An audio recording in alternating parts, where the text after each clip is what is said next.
കൊല്ലത്ത് മൈതാനത്ത് ഉറങ്ങിക്കിടക്കവേ തലയിലൂടെ mini bus കയറി ഇറങ്ങിയ യുവാവിന് ദാരുണാന്ത്യം. കണ്ണനല്ലൂർ സ്വദേശി രാജീവാണ് മരിച്ചത്. ഉത്സവ പരിപാടികൾ നടന്നുകൊണ്ടിരിക്കെ ക്ഷേത്ര മൈതാനത്തിന് പുറത്ത് ഫുട്ബോൾ ഗ്രൗണ്ടിൽ കിടന്നുറങ്ങുകയായിരുന്നു രാജീവ്.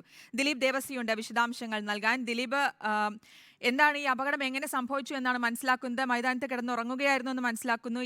ഈ ബസ് പോകുന്ന ഒരു വഴിയിലൂടെയാണോ അദ്ദേഹം കിടന്നിരുന്നത്? ശ്രുതി, ഈ സംഭവം നടക്കുന്നത് ഒരു കണ്ണനല്ലൂരിലെ ഒരു ഫുട്ബോൾ മൈതാനത്താണ്. തൊട്ടടുത്ത് തന്നെ ഒരു ക്ഷേത്രത്തിൽ ഉത്സവം നടക്കുന്നുണ്ട്. ഈ ഉത്സവത്തിന് ആർട്ടിസ്റ്റുകളുമായി എത്തിയ ബസ്സാണെന്നാണ് ഇപ്പോൾ പോലീസ് നമ്മുടെ അടുത്ത് പറയുന്നത്. അങ്ങനെയുള്ള ഒരു മിനി ബസ് ഈ മൈതാനത്ത് നിർത്തിയിട്ടിരുന്നു. ഇതിന് തൊട്ടടുത്ത് തന്നെയാണ് രാജീവനും രാത്രി കിടന്നുറങ്ങിയത്. രാത്രി ക്ഷീണം, ഏകദേശം 1 മണിയോട് കൂടിയാണ് സംഭവം നടക്കുന്നത്.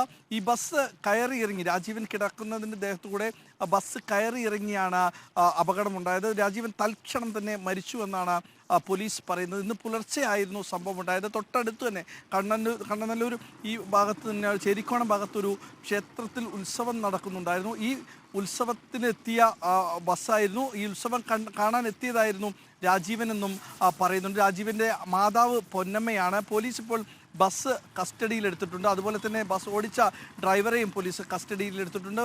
മരണകാരണം എങ്ങനെയാണ് എന്നുള്ള കാരണം, അല്ലെങ്കിൽ രാജീവൻ അവിടെ കിടന്ന കാര്യങ്ങൾ ഡ്രൈവർ കണ്ടില്ല എന്നുള്ള കാര്യങ്ങളടക്കമാണ് ഇപ്പോൾ പോലീസിനോട് ഡ്രൈവർ പറഞ്ഞിരിക്കുന്നത്. തുടർ നടപടികൾ ഉണ്ടാകുമെന്ന് തന്നെയാണ് കണ്ണനല്ലൂർ പോലീസ് അറിയിച്ചിരിക്കുന്നത്. എന്തായാലും ദാരുണമായ ഒരു അന്ത്യം തന്നെയാണ്. ഇന്നലെ രാത്രി കിടന്നുറങ്ങിയ ആളുടെ ദേഹത്തുകൂടെ വാഹനം കയറിയിറങ്ങിയാണ് അപകടമുണ്ടായത്. ശ്രുതി, ശരി, കൊല്ലത്താണ് ഈ സംഭവം, അതിദാരുണമായ സംഭവം ഉണ്ടായിരിക്കുന്നത്. മൈതാനത്ത് ഉറങ്ങിക്കിടക്കവെയാണ് തലയിലൂടെ മിനി ബസ് കയറി ഇറങ്ങിയ യുവാവിന് ദാരുണാന്ത്യം സംഭവിച്ചത്.